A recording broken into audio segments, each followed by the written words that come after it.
هذا هو المكون انا باش كنصبغ الشعر ديالي. هذا المكون ما تيخطانيش، وخصوصا الا عندي شويه ديال الشيب وبغيت نغطيه، بغيت نرجعو اللون ديالو غامق خطير. هذا المكون هو اللي كنصبغ به انا شعري. الا عندك يلا هي نقول لك كيفاش نديروا له هذه الوصفه.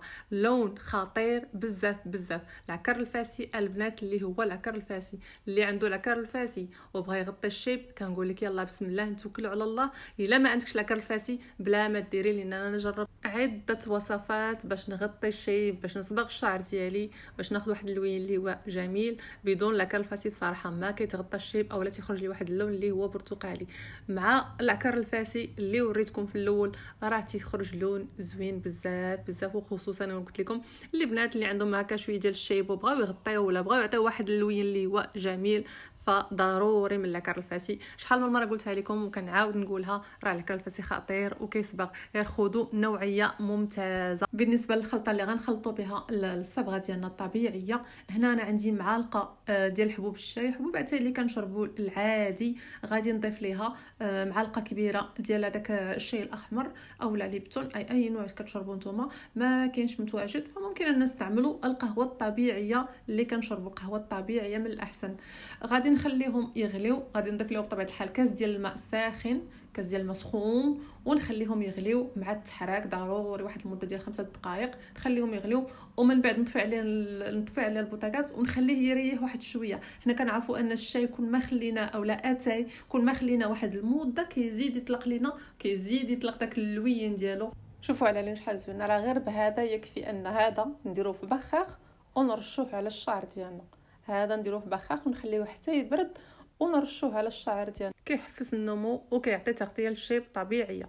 بالنسبه للحنه هنايا، هنا غادي نحتاج 3 ديال المعالق اللي غادي نستعمل الشعر ديالي. 3 المعالق كبار ديال الحنه طبيعيه. انا هنا غنستعمل الحنه طبيعيه.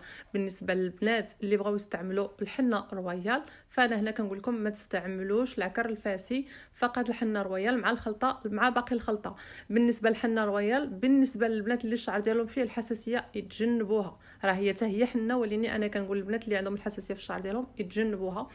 او بالنسبه للبنات اللي بغاو يديروها ما يديروش العكر الفاسي. انا هنا خديت الحنه الطبيعيه 3 ديال المعالق ديال الحنه. من الاحسن البنات الحنه طحنوها على يديكم، ومن الاحسن انكم تغربلوها. انا هنا درت غلط ما غربلتهاش وخرجت لي مكوره بزاف.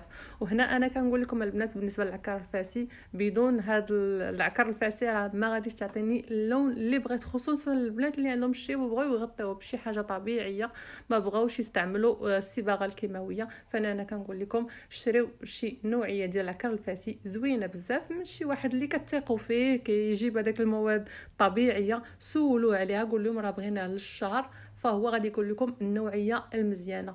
بدون هذا العكر الفاسي ما كيعطيش ما كتعطيش. كتعطي الحنه في الشيب، انا مجرباها كتعطي الحنه لون برتقالي مع خلطات ثانيه، ولاني خاص المداومه. ولاني انا ملي استعملت العكر الفاسي في الدقه الاولى الحمد لله عطاني واحد اللون زوين بزاف، واحد اللون جميل، تغطيه الشيب زوينه بزاف.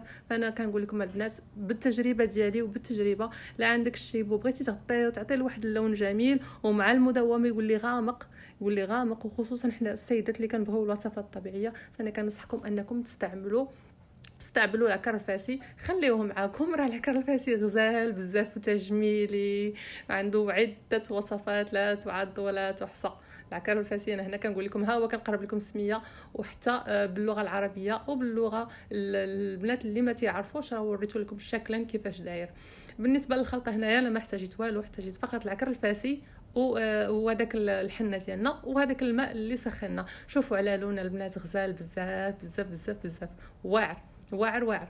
المهم غادي نبدا كنحرك، لان انا الغلط اللي درت هنايا انني ما غربلتش الحنه وكورات ليا، فخدات لي الوقت بزاف ديال التحرك وبقيت كنحرك فيها والمهم نتوما ما ديروش الغلط اللي درت انا.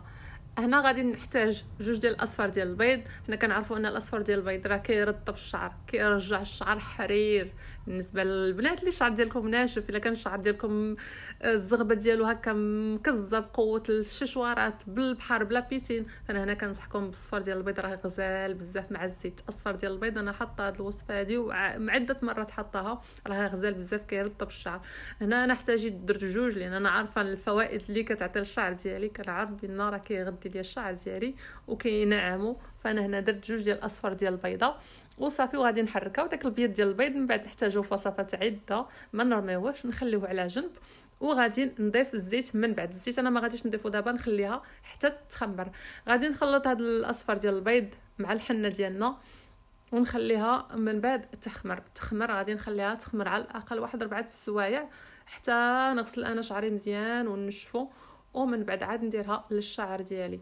بالنسبه للزيت راه نخليها حتى الاخر البنات، الزيت ما نديروش دابا حتى نبغي نديرها على الشعر ديالي. انا هادشي اللي كندير، ما كنديرهاش في الاول، من غير الا كنت زربانه بالوصفه وبغيت نديرها لهاد الصبغه هادي وبغيت نديرها للشعر ديالي هي الاولى، ما نبغيش نخليها تخمر، فكنخلط كلشي مع بعضياته لان رفيع على كرفاتي عارفه غادي يصبغ ليا الشعر مشكل.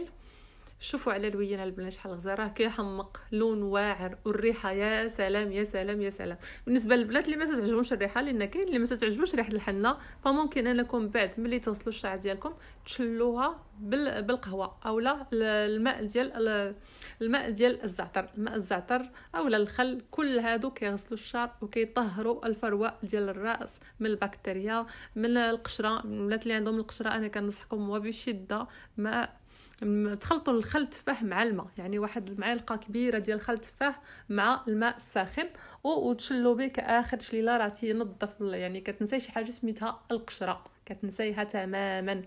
بالنسبه للخلطه هنايا بعد ما خليتها تخمرات وتقالت، حنا كنعرفوا ان الحنه كتشرب، فانا تشربات ليا وخلطتها مع شويه ديال زيت العود. زيت العود فقط اضافه لا غير، ما بغيتوش تضيفوا زيت العود ما تضيفوش. انا بالنسبه لي انايا ما عنديش مشكل اي زيوت للشعر ديالي كتغذيه ليا، فانا ضفت زيت الزيتون خالي من الملح وكنخلطها بطبيعه الحال. تاخذي الوقت التحرك ديالك بشويه بشويه، ومني تبغي ديري هذه الخلطه على الشعر ديالك ما تنساش انك ديريها خصله بخصله، ومن بعد ديري شي فوطه تسخن، يعني شي فوطه تسخن وخليها حتى تسخن مزيان، ولويها ببلاستيك بلاستيك. حاولي انكم تقبوه يعني ما تزيروش على الراس ديالكم باش هكا ما يعرق لكمش ثاني. ومن بعد ديروا ديك الفوطه سخونه باش تعطيكم هكا نتيجه احسن واسرع. ديك الفوطه فوق هذيك الميكا اللي غادي تلويها على الشعر ديالكم وصافي، وكنخليه واحد المده 3 سوايع ل 4 سوايع، شحال ما خليتيه ما عندناش مشكل، لان ما كاينش شي حاجه اللي غادي تادي لك الفروه ديال الراس ديالك. ومن بعد تغسليه بالماء عادي لا غير، يعني ماشي ما تحتاجي